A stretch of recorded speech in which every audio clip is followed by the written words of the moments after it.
जय हिंद फ्रेंड्स, कैसे हैं आप सब लोग। आप सबका स्वागत है फिर से हमारे चैनल में। तो आज एक और एमसीक्यू का सेशन आप सभी बच्चों के लिए लेके आए हैं, जिसका टॉपिक है आपका हेल्थ, हाइजीन और सैनिटाइजेशन का टॉपिक है। इससे पहले भी मैंने इसके ऊपर वीडियो एक अपलोड की है, आप सभी बच्चों ने ये वीडियो देखी होगी। जिसने नहीं देखी है, मैं कमेंट सेक्शन में उसका लिंक दे दूंगा, तो आप वहाँ से वो वीडियो को भी अटेंड कर सकते हैं। दूसरी बात, ये बहुत इंपॉर्टेंट सेशन है, ये टॉपिक बहुत इंपॉर्टेंट है। और इसके अलावा भी हम डिफरेंट टॉपिक्स के ऊपर जो है वो एमसीक्यू के सेशन अटेंड कर रहे हैं, डाल रहे हैं। आप सभी बच्चे जाके अटेंड कीजिए और चैनल को सब्सक्राइब कर लीजिए। स्टार्ट करते हैं विदाउट डिले। तो इससे पहले हमने जो थे 15 क्वेश्चन डिस्कस किए थे। आज हम 15 के आगे जो क्वेश्चन हैं वो डिस्कस करेंगे। बच्चे बोल रहे थे सर क्वेश्चंस जो हैं वो बहुत इजी लगे हमें। देखिए फ्रेंड्स, इजी की बात, इजी आपको इजी इसलिए लग रहे हैं ना क्योंकि आपने पढ़ रखा हुआ है, ठीक है। जिस बच्चे ने नहीं पढ़ रखा है ना, उसके लिए टफ है, ठीक है। इजी लगे बहुत अच्छी बात है, आपको इजी लगे मतलब आपकी प्रिपरेशन बहुत अच्छी है। ओके, आज का जो क्वेश्चन हमारा रहने वाला है, एक सेकंड रुको। लास्ट टाइम हमने कहाँ तक किया था? क्वेश्चन नंबर 15 तक I think. Yes yes yes, आज का हमारा क्वेश्चन नंबर 16 से स्टार्ट होगा, ठीक है। आज का क्वेश्चन नंबर 16 कह रहा है, यस ध्यान से देखिए क्वेश्चन और इसका राइट आंसर देने का ट्राई करना मुझे। What role do non governmental organization, जिसको हम एनजीओज कहते हैं, play in protecting water quality, ठीक है। एनजीओज का क्या रोल रहता है वाटर क्वालिटी को प्रोटेक्ट करने में? ऑप्शन ए कह रहा है they pass water protection law, assign protection to an agency and provide funding for their enforcement. B कह रहा है they encourage passage of water protection laws and, एक सेकंड रुको, yes, laws and support their enforcement. Third कह रहा है they decided if a water quality protection law or regulation is being broken. And fourth one is they set specific standard for water protection law, help people, business and other agencies follow them and enforce them when they are not followed. देखो, सबसे simple सा question पूछा है कि NGOs का क्या role रहता है इस चीज़ में, वाटर की क्वालिटी को मेंटेन करने में। तो इनमें से राइट आंसर क्या रहेगा question option number A B C D में से? यस, मुझे बताना राइट आंसर क्या है इस क्वेश्चन का। यस, राइट आंसर है they encourage, yes they encourage passage of water protection law और regulation is been broken. Option number C जो है वो इसका राइट आंसर है, ठीक है। ये क्वेश्चन का आंसर आप मुझे बता देना कि आपका आंसर सही है या गलत है। आगे देखते हैं क्वेश्चन नंबर 17 कह रहा है, 17 को पढ़िए। वट रोल डज सेंटर और a state government play in protecting water quality? Centre और स्टेट का क्या रोल रहता है किस चीज़ में? वाटर क्वालिटी को प्रोटेक्ट करने में। ए कह रहा है they set specific standard for water protection law, help people, business and other agencies follow them and enforce them when they are not followed. Okay.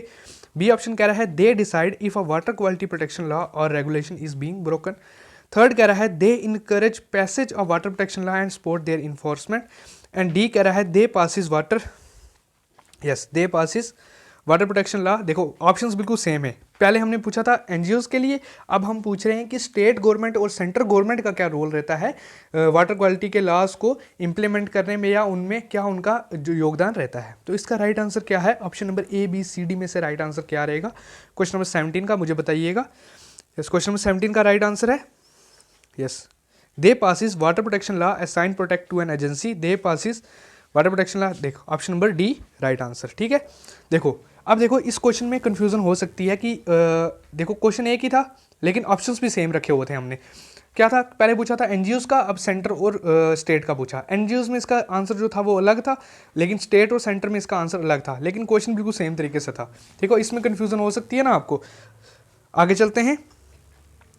Yes, 18 क्या कह रहा है? क्वेश्चन नंबर 18 देख लेते हैं। What would happen if all the fungi and other decomposer disappeared? ठीक है, ऐसा क्या होगा कि अगर जो फंगाई होती है और जितने भी डिकम्पोजर्स हमारे इन्वायरमेंट में प्रेजेंट हैं, अगर वो नहीं रहेंगे या वो डिसअपियर हो जाएंगे, तो उसका अल्टीमेटली हमारे इन्वायरमेंट पे क्या असर पड़ेगा? ऑप्शंस आपके सामने हैं, option number A B C और डी। ए कह रहा है नथिंग, कोई फर्क नहीं पड़ेगा। बी कह रहा है the air would be cleaner. C कह रहा है bodies of dead plant and animals would pile up. And D कह रहा है soil would have more nutrients. ठीक है, तो बताइए राइट आंसर क्या होगा इस क्वेश्चन का। मैंने आपके साथ क्वेश्चन डिस्कस कर दिया है, राइट आंसर आप बताने का ट्राई करेंगे कि इस क्वेश्चन का राइट आंसर क्या है, कि क्या होगा अगर फंगाई और ये नहीं प्रेजेंट होंगे तो। यस, इसका राइट आंसर है दैट इज, एक second, that is option number first, that is bodies, sorry option number C, जो हमारा क्या कर रहा है, bodies of dead plants and animal would pile up. ठीक है, ये आप समझ गए, इतना क्वेश्चंस हो गए। एक चीज़ मैं आपको बता दूं अनाउंसमेंट की, आप हमारे टेलीग्राम चैनल को भी ज्वाइन कर लो जिन बच्चों ने नहीं कर रखा है, क्योंकि टेलीग्राम चैनल के ऊपर हम लेटेस्ट अपडेट डालते हैं किसी भी टॉपिक से रिलेटेड। और उसके अलावा आप जिन बच्चों ने हमारा चैनल पे पहली बार विजिट कर रहे हैं, प्लीज़ चैनल को ज़्यादा से ज़्यादा सब्सक्राइब कीजिए। हमें बदले में यही चाहिए कि आप हमारे चैनल को सब्सक्राइब करें, हमारे साथ जुड़ें, ताकि हमारी जो फैमिली है JKUT एग्ज़ाम की वो भी बड़ी हो। ठीक है, ज़्यादा से ज़्यादा लोग हमारे साथ जुड़ें। ओके, आगे देखते हैं नेक्स्ट क्वेश्चन, क्वेश्चन नंबर 19 क्या कह रहा है?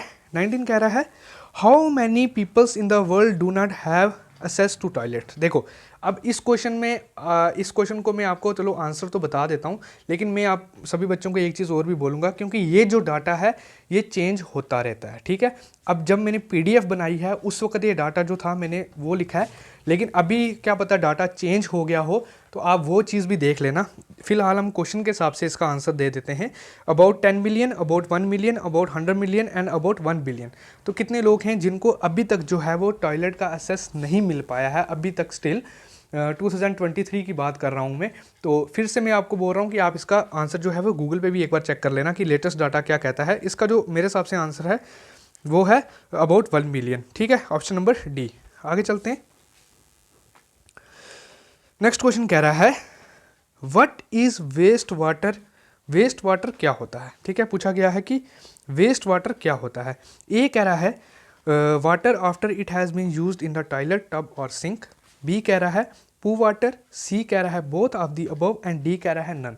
देखो, वेस्ट वाटर की कैटेगरी कई बार पेपर्स में जो क्वेश्चन आता है ना, कई बार चारों के चारों ऑप्शंस जो होते हैं वो आपके लिए फेवरेबल होते हैं। ठीक है, वेस्ट वाटर वही वाटर है जो हम किसी भी एक्टिविटी को परफॉर्म करते हैं तो उसमें जो चीज़ें वेस्ट हो रही हैं, मतलब जिसका हम यूज़ नहीं कर रहे, जिसको अननेसेसरी हम क्या कर रहे हैं, फेंक रहे हैं। ठीक है, उसको हम बोलेंगे वेस्ट। तो वेस्ट वाटर कोई भी एक्टिविटी, अगर ह्यूमन एक्टिविटी कोई भी परफॉर्म हो रही है जिसमें चीज़ को ख़त्म किया जा रहा है कि हम उसको फिर से यूज़ नहीं कर पाएंगे, मतलब वो क्या हो रही है, वेस्ट हो रही है। तो आई थिंक इसमें से बोथ ऑफ द अबव जो है इसका राइट आंसर रहेगा, that is option number C आपका राइट आंसर रहने वाला है। आगे देखते हैं नेक्स्ट क्वेश्चन क्या कह रहा है। नेक्स्ट क्वेश्चन देखते हैं, नेक्स्ट है waste water released by house is called. ठीक है, जो वेस्ट वाटर, देखो वेस्ट वाटर की भी कैटेगरीज हैं। अब आप सभी बच्चों ने तो वाटर पोल्यूशन पढ़ा ही होगा लाइफ में किसी ना किसी टाइम, कि वाटर पोल्यूशन क्या है, सॉइल पोल्यूशन क्या है, एयर पोल्यूशन क्या है, ये सारी चीज़ें आपने पढ़ रखी हैं। अब देखो, वेस्ट वाटर एक वो वाटर है जो हाउस होल्ड से निकलेगा, एक वो वाटर है जो इंडस्ट्रीज से निकलेगा। ठीक है, दो कैटेगरीज होगी ना। ठीक, अल्टीमेटली ये क्या है, वाटर को अफेक्ट करती हैं, वाटर की क्वालिटी को डिग्रेड करती हैं। अब लेकिन क्वेश्चन पूछ रहा है कि वेस्ट वाटर जो हाउस से निकलता है उसे हम क्या कहते हैं? ए सीवेज कहते हैं, बी स्लज कहते हैं, सी बोथ ऑफ देम कहते हैं, या डी नन कहते हैं। इनमें से कोई भी नहीं। तो राइट आंसर क्या है इस क्वेश्चन का? सभी बच्चे मुझे बताने का ट्राई करना। Waste water released by house is called, that is option number A, that is sewage. ठीक है, सेवेज ट्रीटमेंट की भी हम बात करते हैं कि किस तरीके से हम जो हमारे हाउस होल्ड से पानी निकलता है, किस तरीके से हम उसको इस तरीके से यूटिलाइज़ करें ताकि वो इन्वायरमेंट को कोई नुकसान ना दे। अब ऑब्वियस सी बात है कि हम अगर हाउस होल्ड में डिफरेंट एक्टिविटीज़ परफॉर्म करेंगे, जैसे बर्तन धोएंगे, कपड़े धोएंगे, कुछ भी है, उसमें क्या होता है, उसमें सोप मिल जाता है, डिटर्जेंट मिल जाता है, कैल्शियम आयन होते हैं, मैग्नीशियम आयन्स होते हैं, जो क्या होते हैं, पानी के साथ नहीं घुलते, जिसकी वजह से वो हार्ड वाटर की फॉर्म ले लेता है, और क्या होगा, वो पानी जो होता है वो इन्वायरमेंट के लिए सही नहीं रहता। ओके, नेक्स्ट क्वेश्चन देखेंगे। नेक्स्ट क्वेश्चन कह रहा है, नेक्स्ट क्वेश्चन कह रहा है, next question is dried dash is used as manure. किस चीज़ को हम ड्राई करके एज अ खाद की तरह हम यूज़ करते हैं, एज अ मैन्यूर की तरह हम उसको यूज़ करते हैं? किस चीज़ को ड्राई करके हम एज अ मैन्यूर यूज़ करते हैं? ए कह रहा है सेवेज, बी कह रहा है स्लज, डी कह रहा है, सी कह रहा है बोथ ऑफ देम। ठीक है, तो क्या इसका राइट आंसर होने वाला है? Option number A, option number B, option number C, या ऑप्शन नंबर डी? होप आप सभी बच्चों को इन सभी टर्म्स का मतलब पता होगा, सेवेज क्या होता है, स्लज क्या होता है। तो राइट आंसर क्या है इस क्वेश्चन का? That is option number B, sludge. Okay, option number B, yes, sludge. Okay, हो गया यहाँ तक। आगे देखते हैं क्वेश्चन नंबर 23 कह रहा है study the following statement about the ozone and find out the correct ones. ठीक है, इनमें से कौन सी स्टेटमेंट है जो ओजोन के लिए सही है, और हमें बताना है कि इनमें से कौन सी स्टेटमेंट जो ओजोन के लिए सही है और कौन सी सही डेफिनेशन दे रही है। मतलब क्या है कि ऑप्शन नंबर ए कह रहा है it is essential for breathing of living organism, B कह रहा है it is use to disinfect water, C कह रहा है it absorb ultraviolet rays, and D कह रहा है its proportion in air is about 3%। ठीक है, तो इनों में से राइट आंसर क्या रहेगा इस क्वेश्चन का? Option number A, B, C और डी में से। तो बताइए राइट आंसर क्या है कि ओजोन के लिए कौन सी स्टेटमेंट इनमें से सही है। तो आप सभी बच्चों को पता है कि ओजोन हमारे लिए बहुत इंपॉर्टेंट जो है वो लेयर है, और वो कहाँ पे प्रेजेंट होती है? At the stratosphere. ठीक है, और ओजोन की भी फर्दर आगे दो टाइप्स होती हैं, एक गुड ओजोन होगी और एक बैड ओजोन होगी। बैड ओजोन आपको ट्रोपोस्फेयर में मिल जाएगी और गुड ओजोन आपको स्ट्रेटोस्फेयर में मिल जाएगी। ओके, तो राइट आंसर क्या है इस क्वेश्चन का? यस, अच्छा मैंने नीचे ऑप्शंस भी थे। यस, ऑप्शन ए कह रहा है ए बी सी, बी कह रहा है बी सी, सी कह रहा है सी ए डी, एंड डी कह रहा है ऑल ऑफ द फोर। तो राइट आंसर क्या है? ऑप्शन नंबर बी और सी। ऑप्शन नंबर बी और ऑप्शन नंबर सी। देखो मैंने आपको बताया कि ओजोन की दो टाइप्स होती हैं, एक होती है गुड ओजोन और एक होती है बैड ओजोन। ठीक है, और कहाँ पे प्रेजेंट होती हैं? ये स्ट्रेटोस्फेयर में। ठीक है, और वहीं से क्या करती हैं ये? हमको अल्ट्रावायलेट रेस से जो है वो बचाने की कोशिश करती हैं। आगे चलेंगे, क्वेश्चन नंबर 24 कह रहा है sewage is mainly generated from which of this. जो सेवेज होता है वो कहाँ से जनरेट होता है? इन सब में से। ऑप्शन नंबर ए कह रहा है हाउस, बी कह रहा है फैक्ट्रीज, सी कह रहा है ऑफिसेस, एंड डी कह रहा है हॉस्पिटल्स। तो विच of this option is right for this question? बताइए मुझे कि सेवेज जो है वो मेनली कहाँ से जनरेट होता है? हाउसेस से, फैक्ट्रीज से, ऑफिसेस से या हॉस्पिटल से? Option number A B C D में से राइट आंसर क्या है इस क्वेश्चन का? Yes, right answer is option number A, that is houses. Okay, आगे चलेंगे। नेक्स्ट क्वेश्चन कह रहा है, नेक्स्ट क्वेश्चन थोड़ा नीचे तक है। यस, हो गया। नेक्स्ट क्वेश्चन कह रहा है affluent is mainly generated from which of this. ठीक है, एफुलेंट जो होते हैं वो कहाँ से जनरेट होते हैं? हाउसेस से, फैक्ट्रीज से, ऑफिसेस से या हॉस्पिटल से? ठीक है, आज मैं दूसरे फ़ोन पे बना रहा हूँ, एक्चुअली थोड़ा वीडियो में तभी लिख नहीं पा रहा हूँ। तो बताइए एफुलेंट कहाँ से जनरेट होते हैं? हाउसेस से, फैक्ट्रीज से, ऑफिसेस से या हॉस्पिटल से? तो राइट आंसर क्या है इस क्वेश्चन का? क्वेश्चन नंबर 25 का। Yes, right answer is option number, एक मिनट रुको, फैक्ट्रीज कौन सा था? Yes, option number B, that is factories. Option number B, factories. Okay, next question देखेंगे अब, क्वेश्चन नंबर 26 कह रहा है which process is use to remove dirt and sand from waste water. कौन सा ऐसा प्रोसेस है जिसकी हेल्प से हम जो है वो डर्ट को और सैंड को रिमूव करते हैं वेस्ट वाटर से? तो कौन सा ऐसा प्रोसेस है? ए कह रहा है एरिएशन, बी कह रहा है क्लोरिनेशन, सी कह रहा है सेडिमेंटेशन, एंड डी कह रहा है फ्लोकुलेशन। तो बताइए इसमें से राइट आंसर क्या है? कौन सा ऐसा प्रोसेस है जिसकी हेल्प से हम जो डर्ट को और सैंड को रिमूव करते हैं वेस्ट वाटर से? Option number A B C D में से राइट आंसर क्या है इसका? Yes, which option is right for this question for question number 26? That is option number C, sedimentation.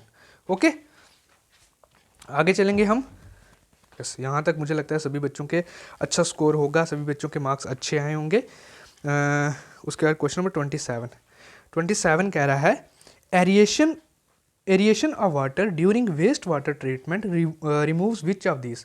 जो एरिएशन का प्रोसेस होता है जो हम वेस्ट वाटर की ट्रीटमेंट में यूज़ करते हैं, उसमें से उस प्रोसेस के दौरान हम किस चीज़ को रिमूव करते हैं? ए कह रहा है इनसॉल्युबल थिंग्स, बी कह रहा है ह्यूमन वेस्ट, सी कह रहा है बैक्टीरिया, एंड डी कह रहा है जर्म्स। तो राइट आंसर क्या है इस क्वेश्चन का? Option number A, B, C और डी में से राइट आंसर क्या है? जो एरिएशन का प्रोसेस है उसके दौरान हम किस चीज़ को रिमूव करते हैं from the waste water? Which option is right for this question? Yes, right answer is option number B, that is human waste. ठीक है, अब बच्चे ये नहीं बोलना कि सर ये तो बहुत इजी थे। मुझे लगता है आज के क्वेश्चंस तो बहुत लेवल के क्वेश्चन थे, मॉडरेट क्वेश्चन थे। ठीक है, अब हम इजी से स्टार्ट किया है, मॉडरेट पे जाएंगे और टफ पे भी जाएंगे। ठीक है, आपको आते हैं, बहुत अच्छी बात है, और प्लीज़ चैनल को ज़रूर सब्सक्राइब करो हमारे। ओके, अगला क्वेश्चन देखेंगे हम, क्वेश्चन नंबर 28 कह रहा है yes, which process during waste water treatment helps in killing germs. ठीक है, कौन सा ऐसा प्रोसेस होता है जो वेस्ट वाटर ट्रीटमेंट में यूज़ किया जाता है for the killing of germs. Option number A कह रहा है एरिएशन, बी कह रहा है क्लोरिनेशन, सी कह रहा है सेडिमेंटेशन एंड डी कह रहा है फ्लोक्लुएशन। अब देखो, इस क्वेश्चन का अगर आपको पेपर में भी आ जाए, अगर आपको थोड़ा आइडिया ना भी हो, तब भी आप गेस लगा के इस क्वेश्चन का आंसर दे सकते हो। वो कैसे, आप सभी बच्चों को पता है जो हमारे घर पे पानी आता है, जो मतलब गवर्नमेंट की तरफ से या पीएचई डिपार्टमेंट की तरफ से पानी आता है, उसमें भी क्या होता है कि पानी को साफ़ करने के लिए क्लोरीन का यूज़ किया जाता है। रीज़न क्या है, क्लोरीन जो होता है वो बैक्टीरिया को किल करने में हेल्प करता है। और वही रीज़न है, आप देखेंगे जो हमारे घर पे पानी आता है ना, उस पानी को अगर आप किसी बकेट में रखेंगे, 6 से 7 दिन रखेंगे, आप देखेंगे उसकी साइड की लेयर के ऊपर वाइट वाइट सी एक लेयर जम जाती है और वो क्लोरीन की लेयर होती है। ठीक है, तो वो इसलिए किया जाता है कि जो वाटर होता है वो हमारे लिए क्या हो, पीने के लायक हो जाए। तो इस प्रोसेस को हम क्या बोलते हैं, इस प्रोसेस को हम बोलते हैं क्लोरिनेशन। ऑप्शन नंबर बी जो है वो राइट आंसर है। ओके, नेक्स्ट क्वेश्चन 29 कह रहा है, यस, क्वेश्चन 29 कह रहा है which of these disease can happen from drinking contaminated water. अगर गंदे पानी हम पिएंगे तो इनमें में से कौन सी बीमारी हमको लग सकती है। ए कह रहा है निमोनिया, बी कह रहा है स्मॉल पॉक्स, सी कह रहा है मलेरिया एंड डी कह रहा है कॉलरा। देखो, आपको पता ही है कि जो डिज़ीज़ है उसको भी डिफरेंट पार्ट्स में डिवाइड किया। एक वो डिज़ीज़ हैं जो वायरस से होती हैं, प्रोटोजोआ से होती हैं, बैक्टीरिया से होती हैं। ठीक है, यही होता है ना मेनली हम जब डिज़ीज़ को स्टडी करते हैं। ठीक है, तो अब क्या होता है, और पैथोजन का मतलब क्या होता है, जो डिजीज़ कैरी करेंगे। ठीक है, जिसकी वजह से डिजीज़ होगी। तो अब क्या है कि कौन सी डिजीज़ जो होती है वो गंदा पानी पीने की वजह से होती है। बहुत ही कॉमन डिजीज़ है और हम कभी ना कभी इस चीज़ का शिकार होते ही होते हैं। गंदा पानी पी लें तो हमें प्रॉब्लम हो जाती है। ठीक है, पेट की मेनली प्रॉब्लम होती है और वो क्या होता है, option number D that is cholera. Option number D that is cholera. Okay, next question देखेंगे, क्वेश्चन नंबर 30 क्वेश्चन कह रहा है which organ does jaundice affect. ठीक है, कौन से जॉन्डिस की वजह से कौन से ऑर्गन के ऊपर सबसे ज़्यादा अफेक्ट होता है। जिन लोगों को, भगवान ना ही करे कि कभी किसी को ऐसी प्रॉब्लम हो, ठीक है, अगर लाइफ में कभी किसी को ऐसी प्रॉब्लम हुई है, वो अच्छी तरीके से जानते हैं कि जब जॉन्डिस की प्रॉब्लम होती है तो मेनली आपके कौन से ऑर्गन के ऊपर ज़्यादा टारगेट किया जाता है, मतलब ज़्यादा टारगेट होता है ड्यूरिंग द जॉन्डिस। तो लंग्स में होता है, हार्ट में होता है, लीवर में होता है, स्टोमक में होता है। आप सभी बच्चों को पता ही है कि ड्यूरिंग जॉन्डिस आपका लीवर सबसे ज़्यादा अफेक्ट होता है। ठीक है, ऑप्शन नंबर सी जो है वो राइट आंसर है। ओके, आज का सेशन इतना ही। क्वेश्चंस मैंने वेरी इंपॉर्टेंट डिस्कस किए हैं। अगर आपको कोई भी क्वेरी है तो मुझे पूछ लेना, और टेलीग्राम चैनल को ज़रूर ज्वाइन करना, और हमारे यूट्यूब चैनल को भी ज़रूर सब्सक्राइब करें, सबके साथ शेयर करें, वीडियो को लाइक भी करें। मिलेंगे नेक्स्ट वीडियो में, तब तक के लिए जय हिंद।